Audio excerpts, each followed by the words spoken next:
The morning began calmly at the main branch of a large private bank in Munich. Among Thebesina's clients in expensive suits, almost no one noticed how an elderly man in a worn raincoat and with a cane entered the building. His name was Herbert.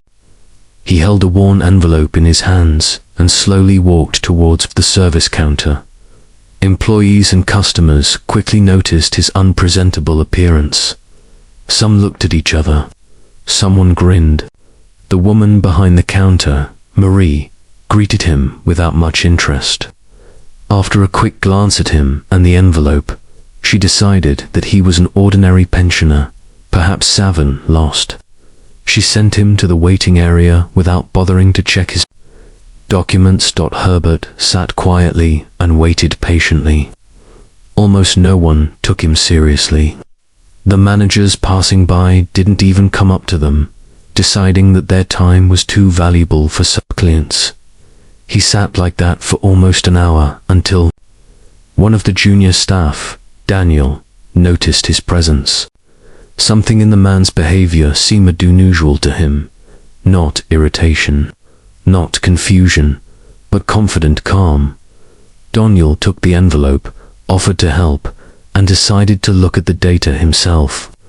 After a few minutes, he realized who he was dealing with. It turned out that Herbert Meyer, one of the bank's largest investors, owned a significant block of shares.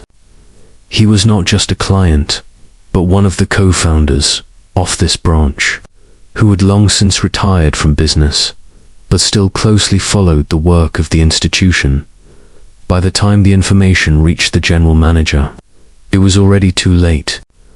Herbert left the bank without saying a word, leaving only an envelope containing the details and an internal memo.